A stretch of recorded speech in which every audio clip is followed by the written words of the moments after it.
Hello, everyone. It's been a little while, but we're Ooh, back. Another episode of the podcast. we, So we welcome did back. it. We did it. Whoa, it's been like 3 weeks. It's been a Three, while. 4. Finals are a thing. Yeah. Um, sometimes you just gotta work on not stuff, on Yeah. school stuff, not on YouTube stuff. Anyway. Welcome back to another episode of Bangers, Bops, and Banter. This is episode 48. We're almost at 50. Oh, wow. And we have a cool show coming up for you. I'm one of your hosts, Joe. I'm here with my co-host, Brendan. I'm the co-host, Brendan. Yeah. Cool. You were taking a drink. You could have just... You finished? Well, You was talking, and I was like, I gotta talk now. No. Anyway, We have a great... You take your drink. Drink up. Okay.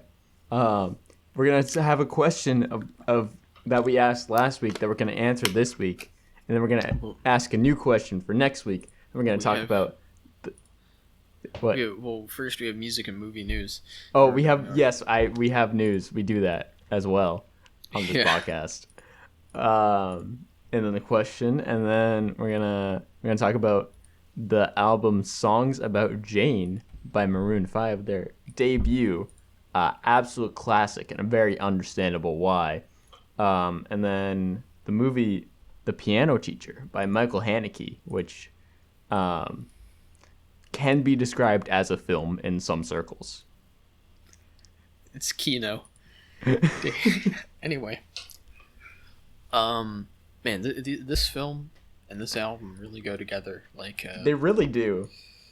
Like, I'm pretty sure "Songs About Jane" was actually written about the piano teacher in the film. I know her name's Erica, but for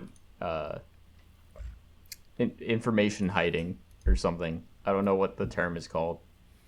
For privacy. Yes, that word. nice. All right, let's get into the news. Let's start with some just the industry news, but not the music industry, but the sound industry. Oh my god, the sound industry. Yeah. Wow. Sennheiser sold their consumer electronics business to Sonova for $241 million. Wow. It's like I don't That know. Seems cheap. It does. It says Sennheiser will it's focused pro audio, and this is sort of has been described as a cooperation.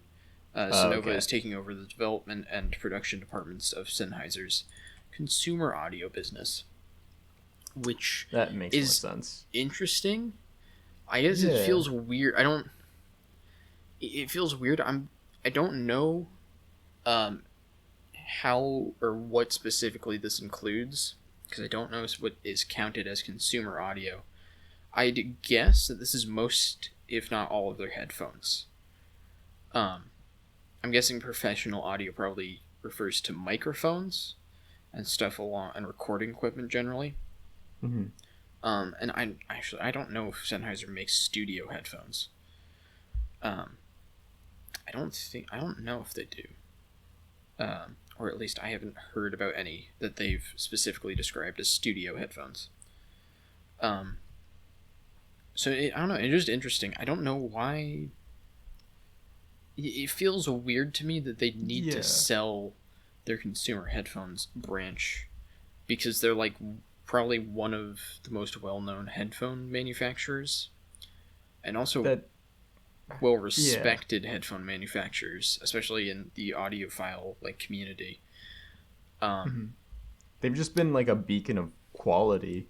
So yeah, this definitely seems like an odd thing to change. Yes, I hope that this change means no change at all, if anything. Yeah, definitely. It's interesting. I don't know. Maybe it was just too expensive to make their headphones, which seems weird. They're not made of particularly expensive materials. Mm-hmm. Most of them are like plastic, and they're nice quality plastic, but it's still plastic. Yeah. So yeah, I don't know. And it just seems odd, that a company as giant as Sennheiser would do this. But we'll see how it turns out. Next in music news, there's some new people have been inducted into the Rock and Roll Hall of Fame. Whoa! You did it. They did it. We got Jay-Z, Foo Fighters, as well as Tina Turner, The Go-Go's, Todd Rundgren, Yep. And also Carole King have been inducted. So, wow! Good job. Congratulations! They did it. They did it. Next in music news, Soulja Boy is facing another lawsuit for assault and sexual battery. Oh, Soulja Boy, why? This is the second one. Don't do this. We will see how this turns out. But the woman in question is claiming that Soulja Boy abused her during the course of their relationship. So don't do it. Bad. Yeah. Stop it. Especially when you have hits under your belt like Crank That Soulja Boy. I know, right? It's really just a travesty to see this happen to such a promising young artist. Next in music news, Mac Miller's family have condemned an unauthorized biography. They say they did not sign off on Paul Cantor's Most Dope. They have sanctioned another biography, though. Or I don't know if this is a biography. It's called The Book of Mac. Mm-hmm. But yeah, they said this book is not authorized or endorsed by Malcolm's family and has been written by a writer with whom Malcolm did not have a relationship. Furthermore, the writer has no meaningful access to those that were closest to Malcolm, friends, family, collaborators, etc. In fact, the writer of this book was made aware at the outset of the process of writing that the family and friends of Malcolm were uncomfortable with him authoring this biography. Yet he chose to proceed against their polite insistence that he not do disservice to Malcolm's legacy through writing a book without legitimate primary sources. So, yeah. That's not good.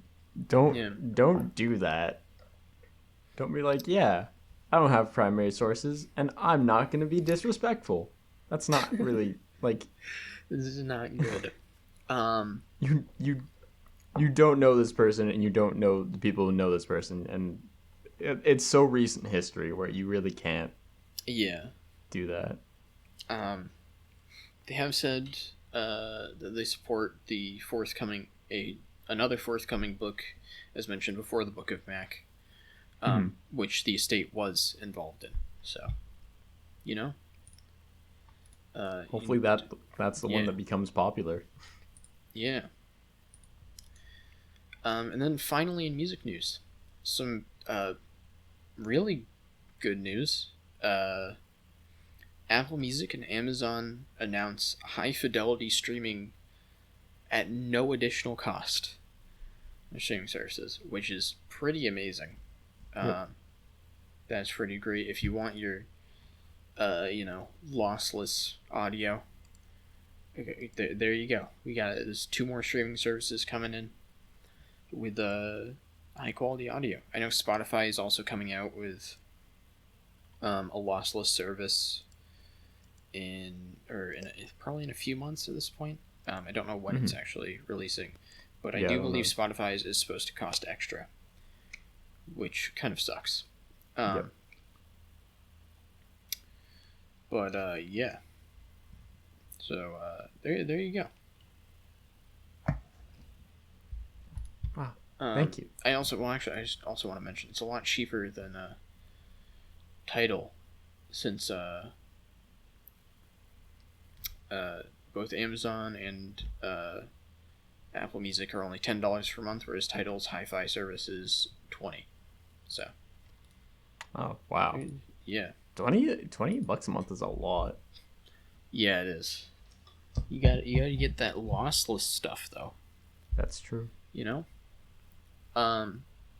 Moving on to movie news. The Northman gets a release date for next spring, April 8th, in 2022. So far away. So far away, but I'm really excited because it's Robert Eggers' film. Yeah. And I love his stuff. So.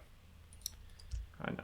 And next in music news, Attack the Block 2 has been announced, and John Boyega is returning.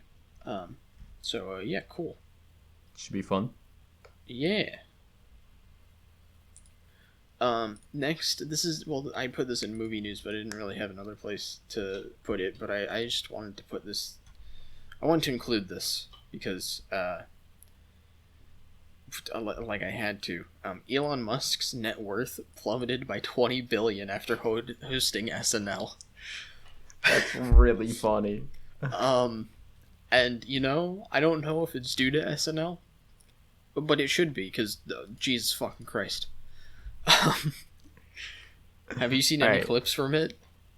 I've seen the Grimes Italian accent clip, and that's all I need. Oh my god, it's oof. I didn't hear any good things though. I saw the millennial, or not, no, it was the Gen Z hospital sketch. Mm-hmm. One of the cringiest things I've ever seen. Wow. Oh my god. Jeez. Alright. I'm pretty sure Dogecoin went up though, so. No, it went down. It went down? Oh. Okay. Yeah, I think Elon made a joke about it. Yeah, he definitely something. I'm sure he plugged it at some point. Yeah, and that caused it to drop by 0.2 cents. Nice.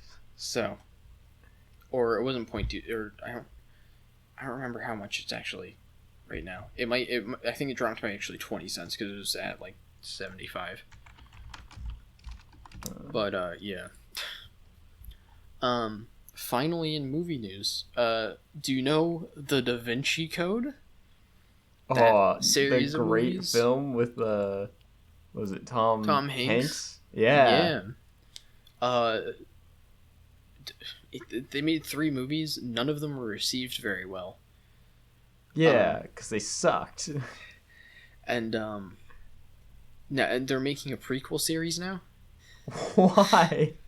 Yeah, the Lost Symbol. It got a trailer. It's coming to Peacock.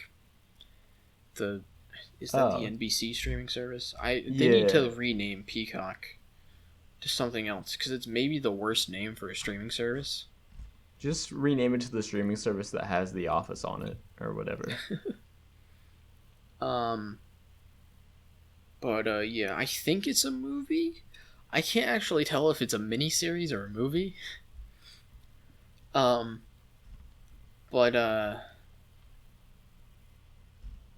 yeah, I don't know. It doesn't have a premiere date yet, but hey, if you enjoyed the movies, you can pay NBC $10 to see the new ones. You could do that. That is something that you could do. I feel like there are better options at every step of the way. Yes. Yeah. But I'm not gonna stop you if that's what you want to do. All right. Well, that's it for movie and music news. Wow. I don't know where I put my phone. Anyway. Let's move on to the question of the week. Which was, this was the question of 3 or 4 weeks ago at this point. Last week. last episode. But the last week's question was, what's the best Kanye record? And we got some responses.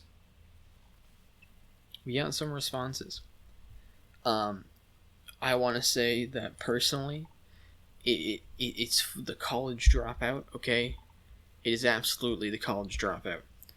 All right, it's so good. Look, the College Dropout, I think, it's an album that approaches college in a way that I feel like I haven't heard many other albums approach college. Like, it feels so accurate to the experience in a lot of ways. Like, you have like on the song Spaceship, you have Kanye talking about like having to just work a late shift so he can pay for school and how he's fucking sick of it, and it's great. But yeah, I don't know, just a lot of what goes into it, like, to me, is very accurate, and I feel like there's specifically a lot of indie records that talk about college, and every time I hear them, I'm like, stop. It feels like a very, I guess, honest record about college. Like, it just feels very raw and very overt about the college experience in a way that I feel like most other records about the subject don't adequately portray. So, there you go.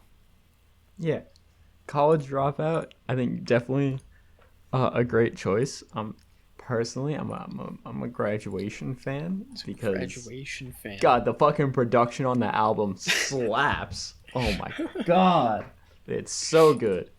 Also, Kanye's less cringe on that album than on other albums. But no, I love Graduation. I think it's a ton of fun. Kanye has a lot of great records, definitely, but the Graduation, man, is beautiful. Yeah. We had I'm just saying, no one said My Beautiful Dark Twisted Fantasy. Yeah, we have a bunch of big brain people in our audience. I know we had someone previously said Yeezus. No. No. Bad. I'm just gonna look, you can like Yeezus. I just think it's just a mediocre mess of a record that kind of takes a lot of ideas that were already present in the underground. And while, like, I'll definitely give it credit for like bringing those ideas to the mainstream. It's not. I don't think it's that innovative of a record. Especially compared to records like 808s or, My Beautiful Dark Twisted Fantasy, or even like College Dropout and stuff. Mm-hmm. I definitely think it's just not as boundary pushing as a lot of people claim it is. And I think I don't know. He also Kanye is definitely not at his best in terms of his lyrical game on that record. It has some great songs on it. Yeah, there's some highlights, but I mean, like, you have bars like even on songs I like Black Skinhead. He's like, I forget what the line is, but it's like 300 like the Romans or something like that. Yeah, it's like that doesn't like the Trojans, 300 bitches were the Romans. It's like, that's not, none of that works.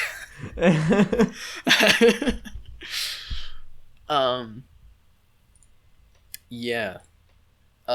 We got Watch the Throne.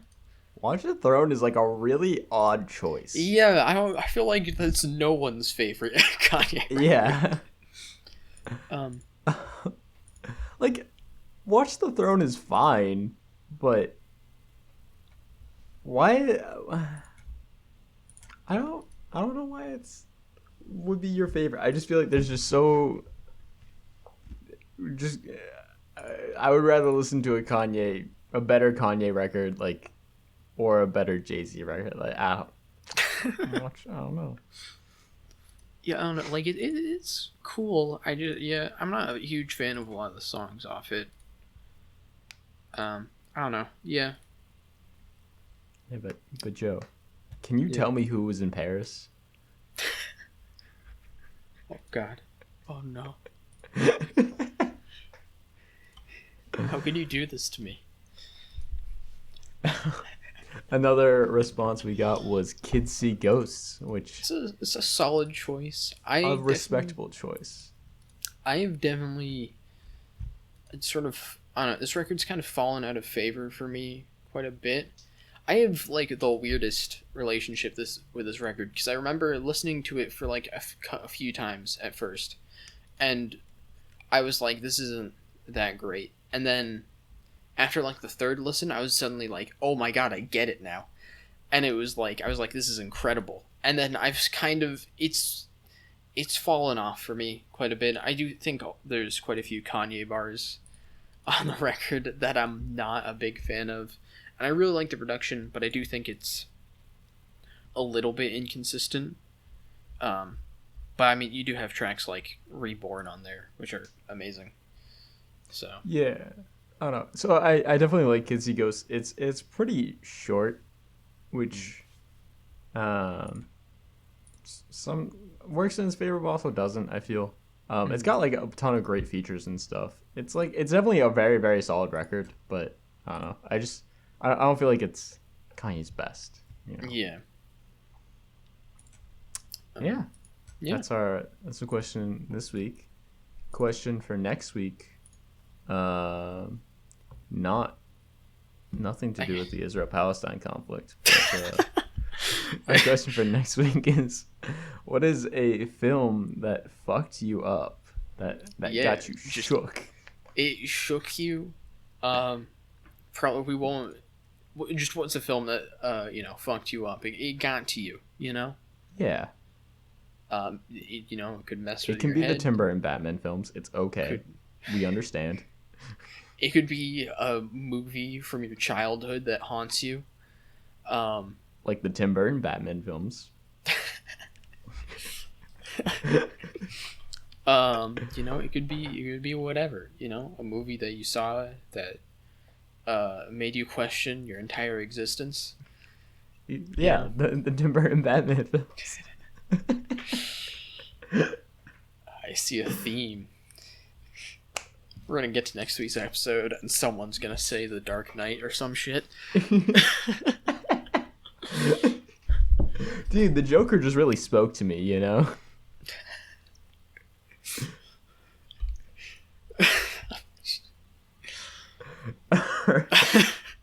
Anyways.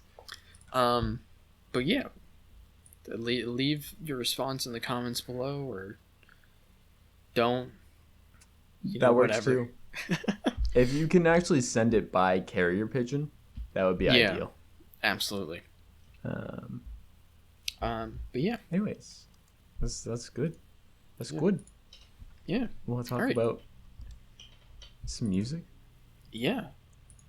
Some music, and then afterwards some movie. Yeah. But yeah, I guess I chose this album. This album is Songs About Jane by Maroon 5. I guess I don't know. I chose this record because I feel like it's the one Maroon 5 album that people kind of talk positively of. Mm-hmm. I feel like people generally are like, Maroon 5 was like good before they sold out. Which like, I mean, I don't really, I guess personally I don't care if a band or artist does that usually.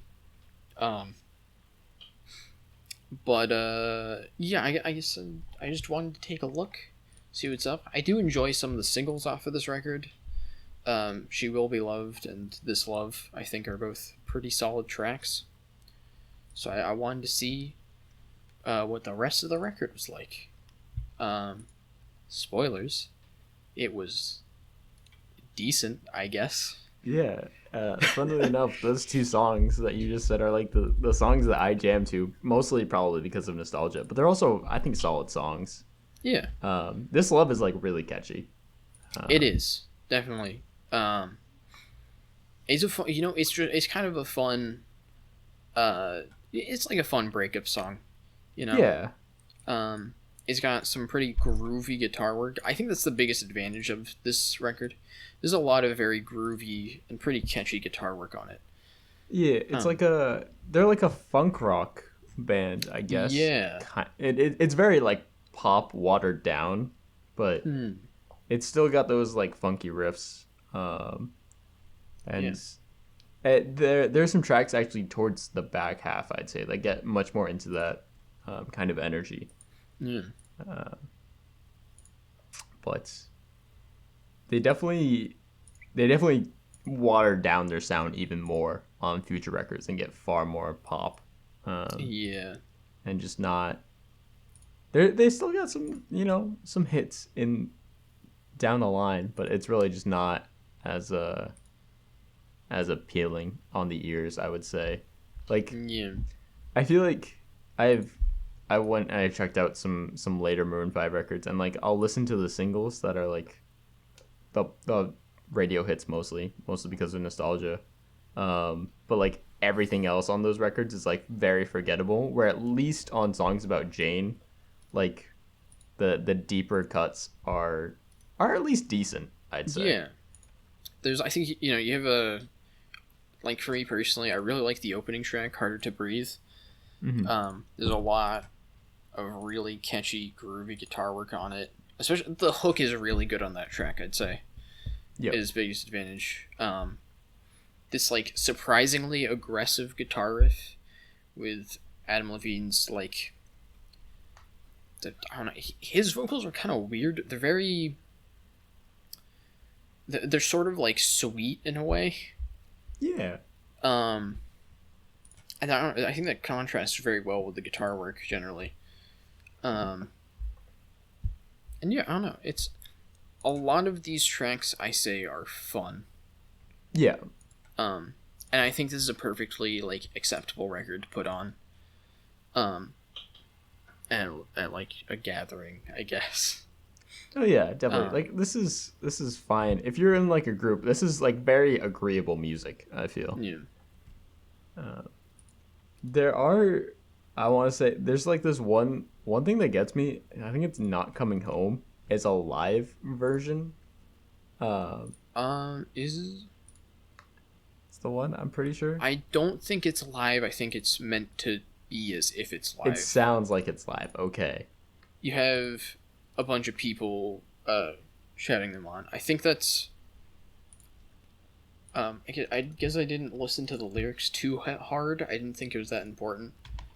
Um, but I'm guessing this is kind of like a track where he's like, I've found success. Essentially, I'm not gonna come running. Like I don't need you. Essentially, is Mm-hmm. what I get from it. At least that's what I'm inferring from the title being "Not Coming Home." Um,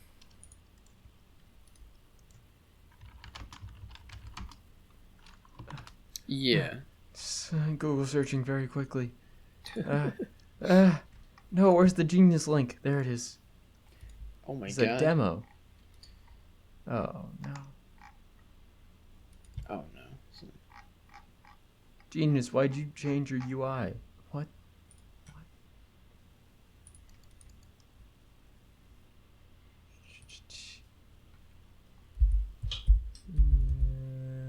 I don't think. Yeah, I don't think Pitchfork has reviewed any. Well, they've only reviewed Red Pill Blues. Nice. Nice. Good. Good. Yeah, Good it's album just name. it's just like a breakup track.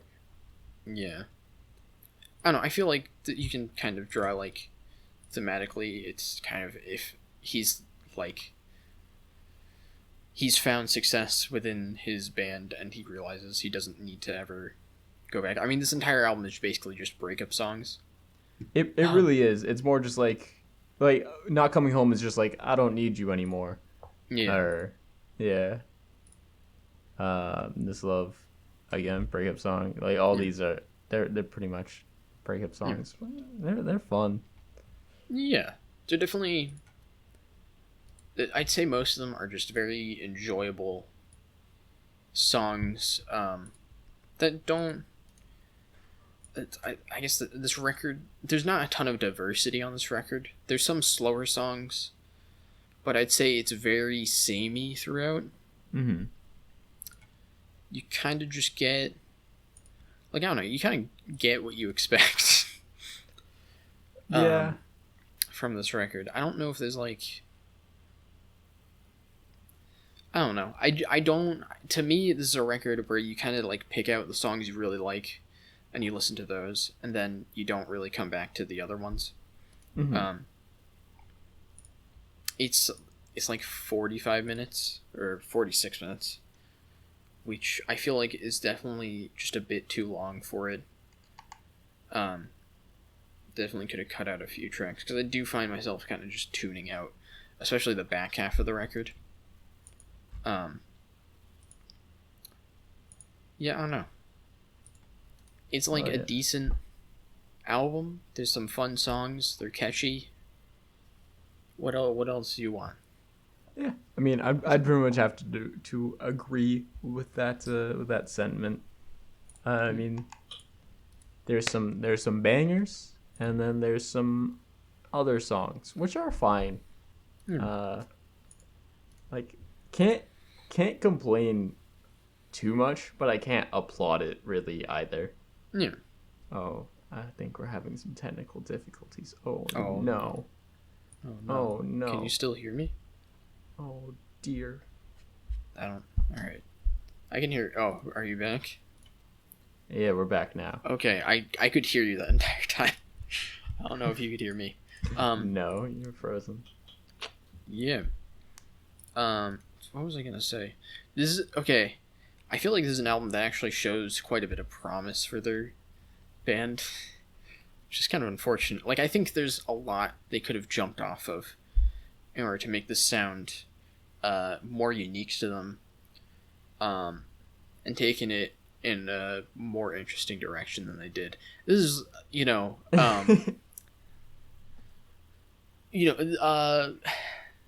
what is this wishful thinking?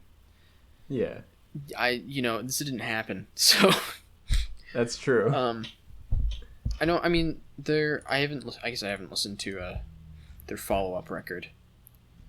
What is their follow-up? It won't be soon before long is the next one. I know. What track is it? I think it's makes me wonder. I like quite a bit from that album, but that's basically the only song I've listened to from it. So yeah, I like Makes Me Wonder. I like Wake Up Call. Very forgettable rest of the album. But yeah, like I feel like the potential of their previous album, like I can see it in a song like Makes Me Wonder, with this very fun, groovy, like electro funk almost track. Yeah. But it just feels like they didn't go for that afterwards. They were just like, we can just sell out and release, songs like Payphone and Moves Like Jagger, and they made a lot more money that way. Which, hey, whatever. Good for them. Good for them. Like, they played at the Super Bowl. Like, they kind of, they're on top of it. Please don't remind me of that performance. Oh my god, it's so bad. That was with Bruno Mars, wasn't it? What was? Their Super Bowl performance? No, they had their own. Okay. Right? I don't remember. What? It doesn't matter. It's in the past. Who needs it? I mean, like, anybody gets a Super Bowl performance these days. Like, this fucking Weeknd kid, who even knows about him? They had Travis Scott, and Big Boy was also there. Yes. Oh, that was the one. Great show. Highly recommend. Man. I have to say, after like the weekend Super Bowl, it's like the bar has been set. Um, like I feel like before people were kind of expected the Super Bowls to be like not very good, Yeah. but now it's like, yeah, Shit. it's so yeah. Anyway, I guess we're getting to scores. Yeah. Where are you at, Uh, Joe? I'd give this record like 6 out of 10. Maybe like a 6. It's fun. Yeah. It's decent while it's on. I recommend giving it a try, but it's not amazing. It doesn't really stand out too much, I'd say. Yeah. I'm at the same place. I mean, we're pretty like-minded on this, I feel, where it's like, yeah, it's fun. If somebody were to like be playing this in a car ride or at a party or something, I'd be like, yeah, all right. Hmm. It's not, yeah, you know. Yeah. Yeah. All right. Uh. Anyways, that was the music. That was Now the music. the movie. So this week's film goes right along with this Perfect. Album perfect of match. breakup anthems. Perfect with film about sexual repression and It's it's about a lot of things. Okay, this week's film is The Piano Teacher, directed by Michael Haneke. That's how you pronounce his name. I assume it's French. He's a French boy, I think, or is he German? I don't actually know. I think he's French. Okay, I know he speaks French, but I don't know where that name comes from. It's a French film. It takes place in Austria, though. Or no, he's Austrian. I'm sorry. He is Austrian. Okay. Yeah. Um, but yeah, so this is a film. Michael Haneke is known for making fucked up films, by the way. Just if that's what you need to know. Okay. If you want to watch funny games, have a bad time. I guess. Well, I'll say content warning. There is like a lot of content in this film that surrounds like rape, sexual assault, domestic abuse, stuff like that. So Yeah. Look up the Parents Guide in IMDb before you watch, I guess. Yeah, that's a good idea. It's interesting that you say that's about sexual repression, because I feel like the way I look at this film, at its core, it's about power dynamics in relationships. But there's definitely a lot going on, and I think the piano teacher herself, Erica Kohut, she's a very, very interesting character, with a lot going on. But yeah, I guess I technically chose this film. I didn't really know what I was getting into. I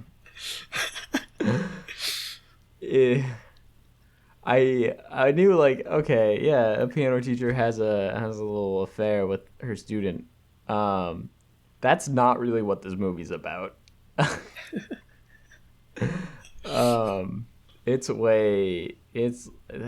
There's so much more than that. It goes from like 0 to 100 and then to like 1,000 like real quick. I wouldn't say it almost like lulls you in. Yeah. Where the first like 25 minutes are normal. Like there's a lot going on, but if you didn't know what the film was about beforehand, you would think it's probably about this teacher who is very, I guess, closed off. Yep. From others. She's kind of a prude. She's kind of a bitch. Like she's a very like strict, mean person. Yeah. But you see that you very quick, or you almost immediately see why that's the case, because of her mother being extremely controlling of her. and yeah, and then 25 around 25 minutes 25. in, Yeah, she, go ahead. well, she goes into like, well, I don't know the technical term, I guess, a porno Porn shop. shop. Porn shop, and there are rooms where you can do your business. The masturbation closets. Yeah. And so she goes into one and starts watching porn, and then she takes one of the used cum rags out of the garbage and just begins sniffing it. And she just does that, and that it holds on her doing that for like 30 seconds. That Yeah, it's a lot. That's the point where, like, when I was watching the first time, I was like, what the fuck? And it just goes up from there. I think the next fucked up thing that happens is when I first saw this, I thought she was trying to shave her pubic hair. I expected that initially when I saw it. Or yeah, Yes. I was expecting that because she takes the razor out, and I think, like, okay, you imply, you think that's what she's doing, and then she just cuts herself and then, like, cleans herself up. Yes. And that's it. I skipped through that scene. I don't know. There's a lot of blood in that scene, and it's very uncomfortable. I skipped through. I don't know. I'm very squeamish with, like, specifically knives and cuts. I don't know if it's because I've been cut quite a bit before. And that just, like, getting cut by a blade, just like, especially in that region of the body would not be. Yeah. So yeah. We just see how we progressively see how sexually depraved, I guess, this woman is. Yeah, I guess. Well, I guess a lot of it is seemingly from the repression that she faces, mainly from her mother. Who I'm just gonna. The mother's the real villain of this film. I kind of hate the mother in this film. She's super controlling. She very much. She basically gaslights the main character a bunch, by trying to make her feel guilty about, like, buying dresses that she wants to buy, or not being home on time, or constantly calling to know where she is. It's a very concerning relationship. Yeah, the mother gives Erica absolutely zero freedom. Yeah. Like everything Erica does, the mother has to know about. Yeah. And she will be upset if she doesn't know, and usually that leads to repercussions. Yeah. It's very rough because, like, you can frame it as the mother has good intentions, where she's just worried about her daughter, but she's way too over the top. And also, like, Erica is trying to, she's trying to provide for her mother. She's paying rent for their apartment. She's going out and doing things while her mother has to stay at home. I don't know if she has to stay at home, but she is staying at home.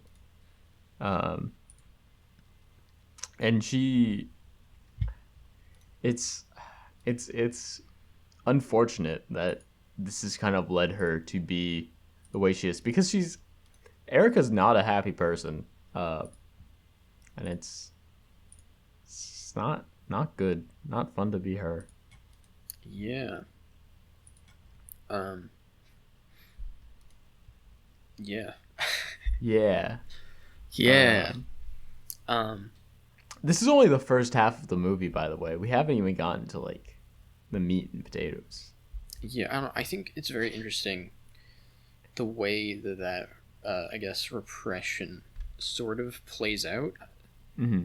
within the film. There's a lot of actions that she takes that I think firstly you can like I'll take the recital, for example, where she breaks the glass Yeah. and puts it in one of her students' pockets so she'll cut her hand. And this is seemingly done out of jealousy. I agree. Her seeing basically the guy in the film, I forget his name. Walter. Walter Clemmer.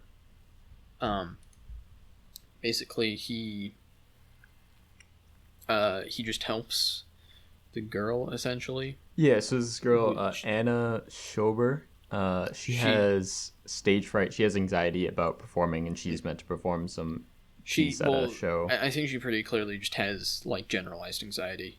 Yeah. And is really nervous about a lot of stuff. And so he just sits with her on stage, and the way I think the movie definitely says it's jealousy, because you see Erica, she's staring at them, and then Walter looks over, and then she looks away, and then goes and breaks the glass. Yeah, I think that's definitely the like main motivating factor for her. Mm-hmm. But you can sort of also see it as her almost doing her a favor in a way. Because throughout the film you can see how similar to how Erica's mother is very controlling. Yes, that is true. I forget the Anna's mother. Yeah, Anna's mother is also very controlling. And not...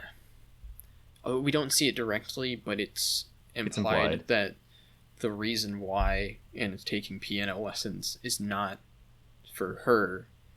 It's like this vicarious thing where the parent wants to sort of live out their dream through their child. Mm-hmm. I feel like that's a common thing, especially with like sports in the U.S. Oh yeah. Beauty pageants are the worst offenders, probably. Yeah.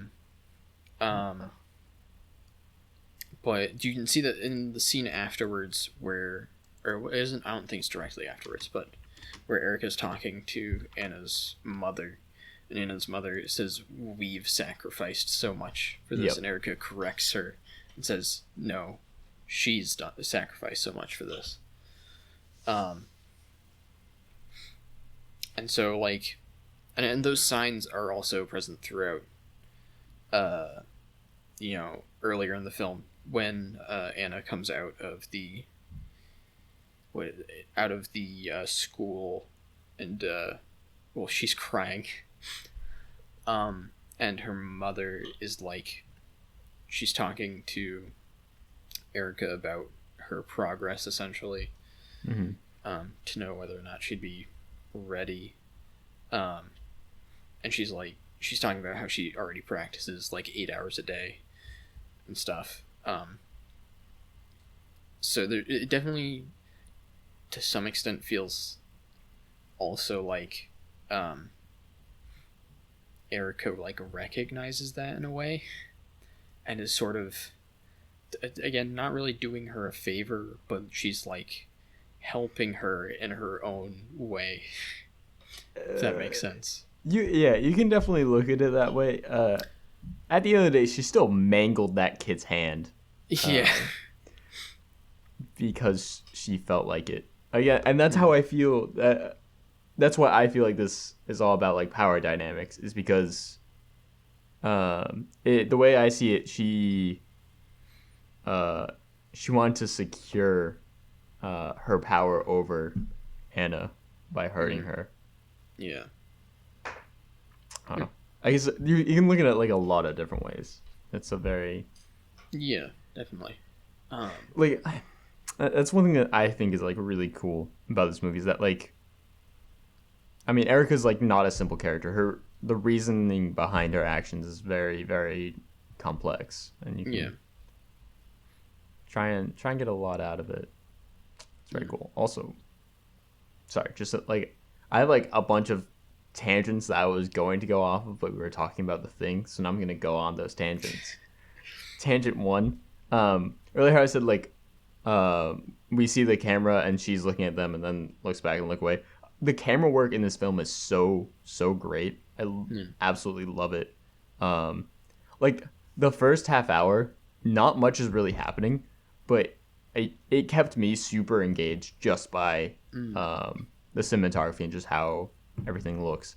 It's really interesting because it's a very, like, honestly, the color palette of this film is kind of muted. It is. It's very muted. I think specifically the way the camera is used is it's like it very subtly draws your attention to certain things in a very like smart way. So like there's a scene at the beginning where they're at the very first recital where Erica's just playing. Which is where she meets Walter for the first time. And there's this one point where her mother is talking to someone else. She's across the room. She's like across the hall, I guess. There's a room separating Erica and the mother, and the camera work, it just like shows. I believe it like slightly pans, so you can see.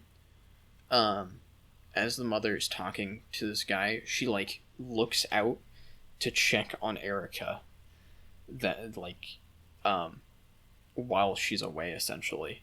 And then you can see Erica in the other room talking to Walter. And it's very subtle the way it's done because it just feels like you're following her movements, but it just immediately draws your attention to exactly what you need to see in the scene. And it's just really great. Mm-hmm. There's a lot of times where there's something going on in the background of a scene. That's really the important part. And you're taking notice of what's in the background, not really what's in the foreground. And it's very impressive how they managed to convey that. Yeah. Other tangent, less praising the film. Well, this is still praising the film.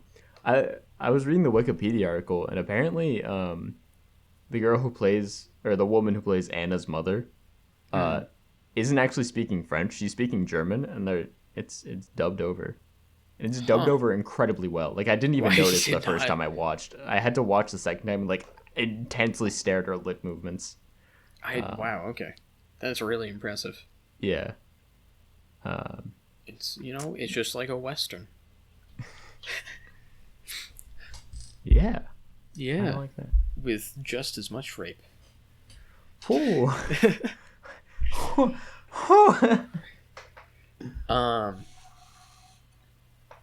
I guess I also want to say the performances are all really Oh, amazing. incredible. The lead, the girl who plays Erica, Isabelle, her name is Isabelle Huppert? Yeah. Or Huppert? French. I don't know. I think she's French, so I don't know. I don't know how to pronounce French names. We're sorry, French people. It's a shame that you're French. But oh yeah, her performance is absolutely incredible. She just she makes this film. I mean the supporting cast as well is very great. The woman who plays the mother and Walter's actor also very good. I think there's a lot of stuff that Isabelle does just with her mannerisms that are very good, or just subtle like changes in her facial expressions that just like completely change how she comes off or allow you to basically understand what she's thinking at that time. I remember there's like one shot before she puts the broken glass in Anne's pocket. There's just a long close-up shot of her as she's just staring at and playing during the recital. Yep. And like you can just tell exactly what's going through her mind at that moment. It's really well done. Yeah, they do a lot with very little. It's very, very impressive. Yeah. Yeah. We've kind of avoided talking about like the main subject of this film. I don't know how to dive into it, I guess. Okay. So at the core of this film, it's about Erica, who's a piano teacher, and she has a relationship with her student Walter Clemmer. Erica reveals. So Walter is like, I'm a college age kid, and I'm gonna fuck my piano teacher, like every other college age kid. But Erica forces him to hold off on that, and does some very interesting things before they have the sex. Okay, first of all, like, so they start like making out in the bathroom after she just mangled this girl's hand, right? So they start making out, and she like makes him stand still, and just starts giving him the worst hand job of his life while staring him down. And that scene was like, it's so weird. It's so weird because it goes from very like hot and heavy is the term I'll use. Not really. I wouldn't describe that as being. It okay.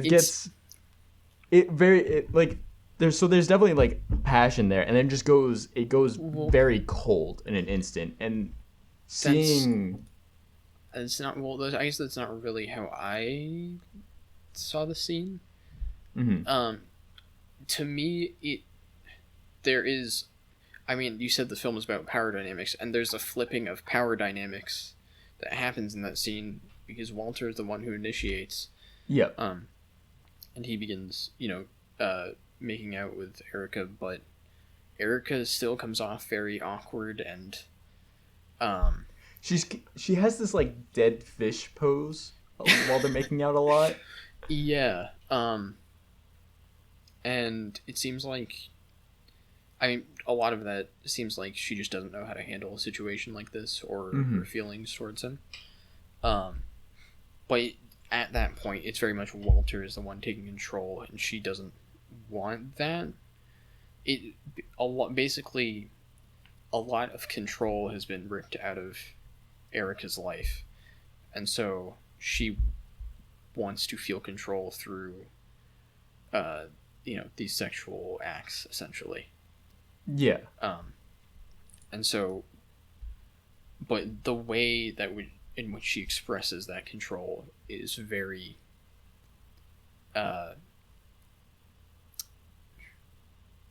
what's the word for it? I don't know, like, sheltered or awkward, I guess. There's a lack of communication between them. It definitely awkward works. Which, leads to them essentially both not really getting what they want out of the relationship. It's really interesting because, like you said, so Erica takes back control, and then she kind of retains control for quite a bit, where she's forcing Walter to wait and kind of keeping him under her influence, but then she gives him the letter, and the letter has a list of her sexual desires, which include her being tied and beaten, and it doesn't actually say raped in the letter, but it's implied.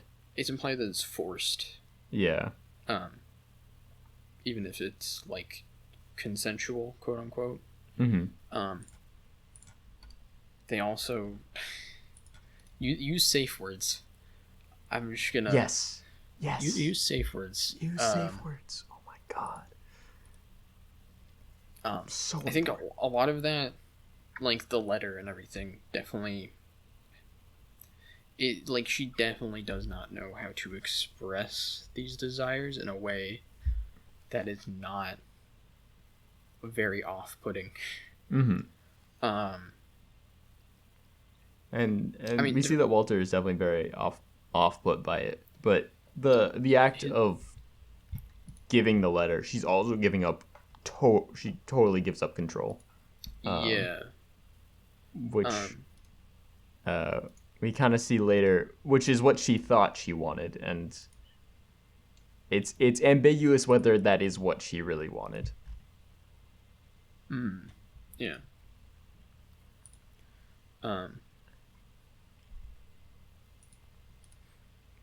I think she definitely gave out more control than I think she thought would be good. Yeah. I think a lot of it. Okay, this is a sort of a tangent, but have you heard that Reddit story where a guy was like, yeah, who's like, yeah, I have a scat fetish, and then Oh. he went and did it, and he was like, oh, I really don't like this. Yeah. I feel like this is that, but like to another level to some extent, Yeah. where Erica really doesn't know what she wants, essentially. Because She wants to. she's never been with anybody, it Yeah. seems, and she's never confessed these desires to anybody. So she immediately just dumps the entire all her fantasies onto him, without having explored even them slightly.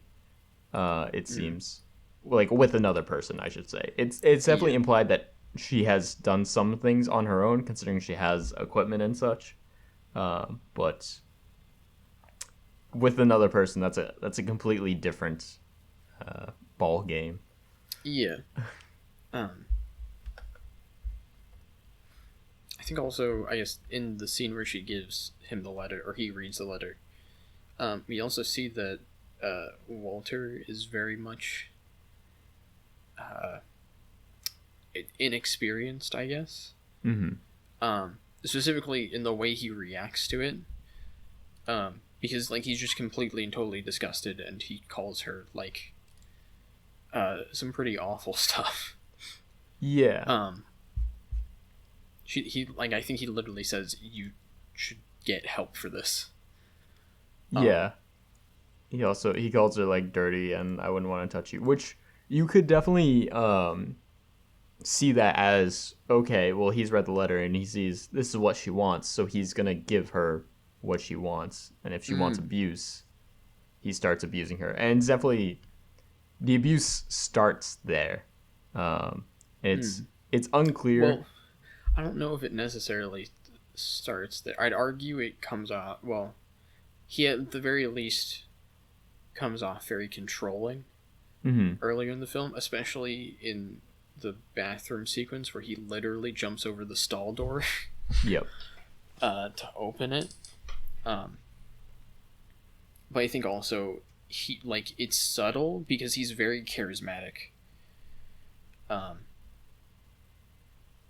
Like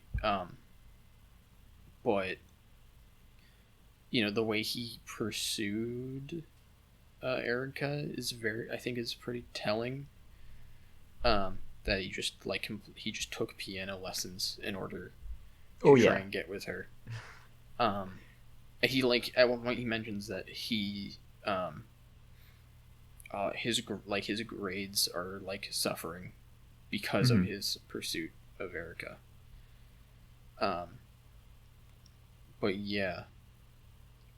I don't know if it's because he thinks he can control her or if he was interested. He just happens to be someone who is controlling in that respect. But yeah, I don't know. Um, it's difficult to say. yeah. Um, but yeah, so from the letter, there's the abuse, and then we get the hockey scene, right? Yeah. Well, okay, he leaves, and then the next day, she goes to see him at hockey practice and starts Oh, well, apologizing. are we gonna skip over what happens right after? What? Well, she goes to bed afterwards. Like, and Oh, this is, in she's my opinion, this scene is the most uncomfortable scene in the film. she's clearly very upset. And her mother basically just starts like insulting her. Yep. Um, she like says like, "Why don't you just start a brothel here?" Yep. and stuff like that. Um, uh, which definitely, I mean, it definitely shows how well, not just how controlling she is, but the way she views her daughter as being Mm-hmm. like pure in a way. Um, and so after like a little bit of this, Erica like she starts like making out with her mother as she's Yeah, like she jumps crying. onto her mother, is holding her down, and starts making out with her, and saying, "I love you." Yeah, Um, and her mother is fighting back, trying to push her off. Um, Eventually, Erica kind of calms down a little bit and then just starts crying, yeah, while still like very much on top of her mother. yeah. Um, it is. I wasn't expecting that when I was watching the film. It Um, feels like it's Erica's way of like getting control back, if that makes sense. Like at this point, she's essentially lost all sense of control mhm. within her life because she can't. Walter just like flat out rejected her, and he's like very much, or well, and she's in a very not great mental state at this point. Um, It so all of a sudden, or like the way that she it gets her mother to uh or the way in which she like regains that control is in this very weird way, since it seems like a lot of her expression of the control in the first place is through uh sexual domination in some way. um so like it's like this is the only way for her to she knows how to express uh that, I guess, like that aspect.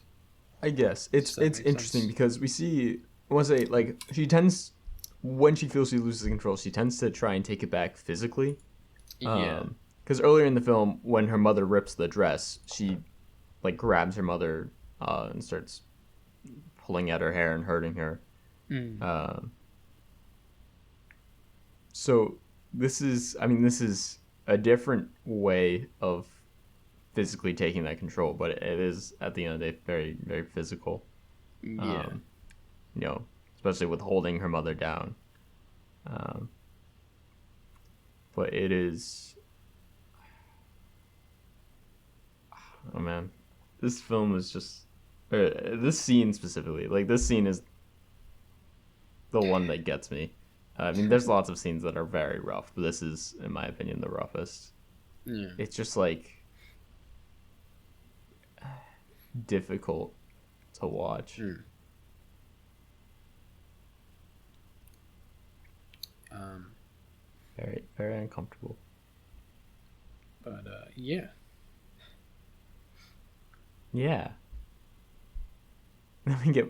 It's at like, once the um letter happens, it's just uncomfortable scene after uncomfortable scene. If the movie wasn't already uncomfortable enough. yeah. um Anyway, so Erica goes back, or she goes to the hockey rink to apologize. Yeah, because she's like, okay, well, I freaked him out with this letter, and she goes and is like, I'm sorry. The letter was dumb. We can just do anything you want, and she just completely is submissive to him. Yeah. And he's like, okay. And then they start making out, and then she starts sucking on his dick, and then she pukes. Ah. Well, I mean, I guess again, like viewing the film through like the idea of control, it's she's trying. I guess she's sort of trying to give Walter control now. Mm-hmm.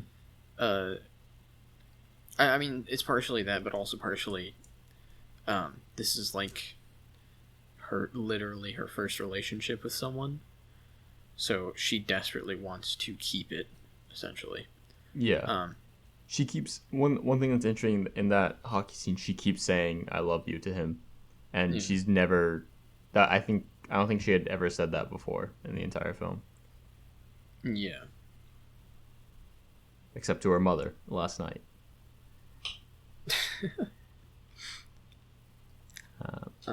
Yeah. But that one, and then we get this line. So after she pukes, she like rinses her mouth out, right? And he's clothing back up, redressing himself. And after she's washed up, she goes up to him and goes, I'm clean like a baby. Never say like a baby in any sexual context, please. Ever. What about like da baby? Like what if you're like, I'm like da baby? Okay, but she says like a baby inside and out because of you. Oof. Oh my god. Oh my god. Like it's the exact wrong thing to say, which is so like this movie's not like a feel good movie. So like the fact that those words are just to me, it's like good job movie. Good job. You did it. You're doing your job. I don't like the job you're doing. You're making me feel bad. I feel bad. But then he's like, nah, get out of here, and then pushes her on like out the door onto the ice. And then later that night, she's all in bed, getting cozy, ready to go to sleep. Hear a little knock at the door. Guess who it is? Your friendly neighborhood Walter Klemmer. Yeah, so Walter, he sort of forces his way in. Yeah. And then he begins to assault her, and he locks her mother into the bedroom, and then rapes Erica. But the entire time he is like reciting. It's not. He isn't reciting. He's like reciting the letter. He's essentially like, "You made me do this." Essentially, is what he's saying throughout. Like, is this what you want? Is what he says. Very. I don't. Controversial take, but rape is not very good. Gonna play devil's advocate here. Say you're right. Damn. But yeah, don't rape people. It's not good for anybody. Yeah. So it's that happens. She is very obviously not having a good time. Like And he also like he gets very violent in this scene. He Yeah. her nose is bleeding a lot. I'm not sure if he broke her nose, but it is bleeding. He forcibly rapes her, and then just leaves. Um, and it is difficult to watch. It is incredibly difficult to watch. Yeah. Um, and then the next day, she has a performance. She's filling in for Anna because Anna's hand is gone. Um, and Oh so my god, it just got cut. it's gone, Joe. It's forever. No. Um, But she visibly has a very large black eye yeah. at this performance. And okay, first of all, she brings From the like a kitchen steak knife. knife. Yeah. To the performance. It's Yeah. interesting. Despite her seemingly be like very obviously not being okay. Oh, Uh-huh. we should also mention like the mother does nothing last night. Like she tries to do stuff and Walter locks her in her room and then like not like she does nothing for Erica at all. No. She just asks if Erica's okay. And then she doesn't like report anything or like help her at all. Um she just asks like completely fine the next day Yep. in the recital. Erica is definitely like very visibly not okay. No. I was it's interesting like no one actually like says anything, which is very interesting. Yeah. um Um, but yeah. So the, she brings a knife in her pocketbook, and like they're kind of like waiting in the lobby for the recital to start and like exchanging some pleasantries with people or whatever. And Erica is just dead eye staring the door the entire yeah. time. Um, and you know, people go off, they go in to take their seats, and she kind of hangs back in the lobby and keeps staring at the door. Eventually, Walter comes in and he's like, "Hey, excited to see your performance," and then goes and takes his seat. And Yeah. she takes the knife, stabs herself in the shoulder, and just leaves. Yeah. And then the movie ends. Yeah. He's ending. It was a very confusing ending the first time I saw it. I wasn't really sure what, I guess, like what I was supposed to take away from that. But I think now it's really just, I think there's a couple ways of interpreting. One, you can look at it as she she is trying to regain control of herself, and she Mm. has kind of lost power over herself, and that physical harm was a way of regaining it. Yeah. I mean, we've seen her self-harm Yeah. previously. Um, it feels like she's like completely just she doesn't have any way to regain any sort of feeling of power or control over her life, so she does it. Mm-hmm. Um, because that's like the only thing she knows, like works, quote unquote, for Yep. her. But yeah. That's. Do you have another interpretation, or So there's that. There's also the first time I watched it, I was like, was she supposed to be committing suicide? Because and I was like, no, definitely not. I don't know. I don't actually know if the book ends that. How the book ends. This movie's based off of a book, by the way. yeah, I know there's some things that are definitely a bit different from the book, but um,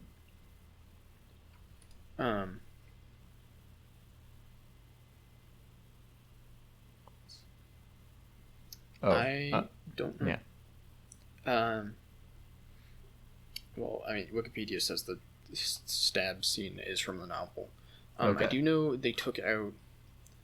The novel has a lot of like flashback parts where you see Erica's like life like growing up, Hmm. and Anne, is it Anna or Anne? I can't remember. The student is Yeah, Anna. Anna. She is was not in the book, so Oh. she's sort of like a step, or she's sort of a way to express like sort of what Erica went through Hmm. previously, in a way that's I'd say fairly subtle, but also just um, I think effectively gets the point across Hmm. of how both characters are very similar in a lot of respects. So yeah, Yeah. Okay. Uh, that's interesting. It's interesting mm. that she's not in the book. I think the inclusion of Anna is very useful for a lot of Mm. the points that the movie's trying to make. Yeah. But yeah. Um, it's really just a family friendly film. Good Yeah. times all around. Watch it with the kids. Teach the kids about safe words. Teach the kids about piano.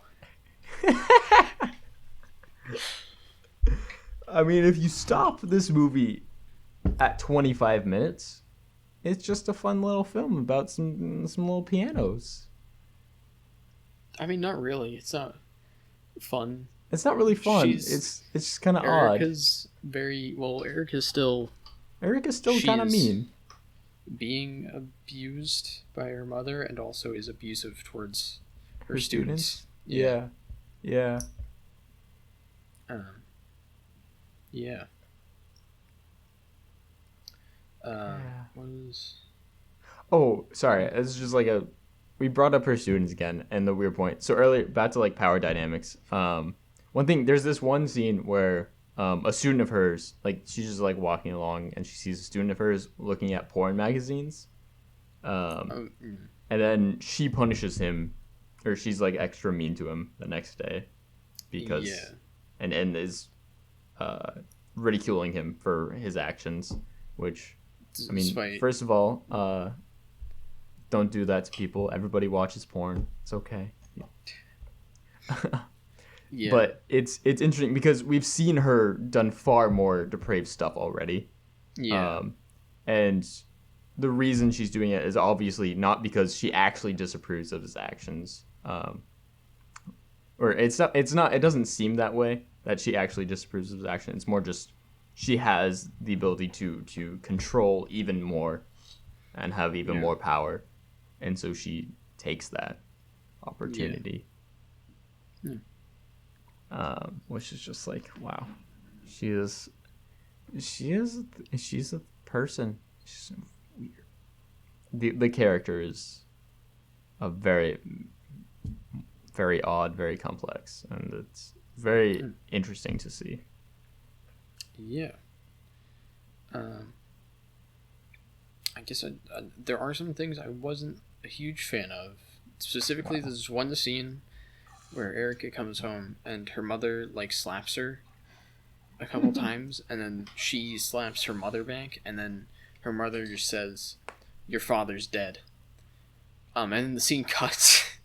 It cuts to a new scene, and that I get the I get the point that was trying to be made, sort of like the abuse that happens between them, Mhm. or in the ways they express like emotions about this stuff.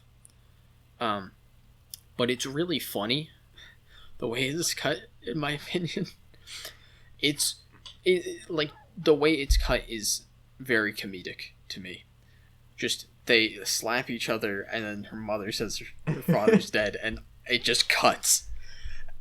that was it was very off-putting. Maybe it won't be as funny the second time around, but it was just very like, okay, what? I definitely thought it was odd the first time I saw this film.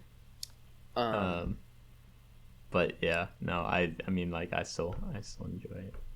um, Do you have any other? anyways, I have actually no complaints about this film. Surprise, surprise. yeah. Um, I don't know if I necessarily have any other complaints. This wasn't as bad in terms of content as I expected it to be. Um, yeah, there Yeah, you go. I feel it's like definitely so. Sorry, I watched this film twice. The first time, I really didn't know how deep I was getting into, and it was very much a shock. It was very uncomfortable. The second time around, it's much more manageable. It still hits a lot of those key notes though. But this is definitely it, like a film where like the first time you watch it, it will be, you won't regain that yeah. experience. I well, Or I if you would spoil say yourself if for you it, like want, Joe did. well, yeah, I would say if I would say if you want to watch it, go like look up the stuff. But or if you want to watch it and you're like not sure if you can deal with the content, just to look it up on like the Parents Guide on IMDb. But we've already spoiled a bunch of stuff at this point, We did so spoil a bunch of stuff. If you've made it this far, like kudos to you. there you go. Yeah, Yeah. yeah, As for me, score this movie's like it's 10. I don't enjoy this film. I want to get that clear. I don't enjoy this film. It makes me feel bad. 10 out of 10. I nice. felt awful the first time I watched it. All right. For me, I'd give this like a 9 out of 10. I think it's a really fantastic film. Um, some small things sort of took me out of it at points. Um, but overall, I think it's incredibly well acted. It's very well shot, and it's just a very interesting film. Yeah. Yeah. Yeah. Wow. Wow. Good job. Well, that's it for the podcast this week. Oh. But Yeah. tune in next week where we're gonna have a show that's just as fun. Question: what's a film that fucked you up? And we're gonna have. Brendan's already got his answer. So man, I wonder if it's the piano teacher. We're gonna review the album "Follow the Leader" by Korn. Classic, classic band Korn with their music. Very influential metal band. So. Yeah. And also the film Tenet, directed by Christopher Nolan. Mr. Chrissy Noli. Yeah. I'm ready. This is the only Christopher Nolan film I have not watched yet, and I'm really excited. It's gonna be interesting. Yeah. What if Tenet's the film that fucked me up? Oh my god. I don't know. I haven't seen Tenet. You'll watch it and you won't be able to understand it, and it'll just be like, fuck. I can't understand anything. Christopher Nolan has such a giant brain. Yeah. I guarantee you it won't be as confusing as Primer. Well, I hope. If it's more confusing than Primer, that's honestly impressive. Okay. Yeah. Yeah. Anything you want to close out on, Joe? No. I think that's just about it for the podcast. Tune in next week. You can learn about how amazing Tenet is. Yeah. Yeah, can't wait. Yeah. All right. Well, have a good night, everyone. Mwah.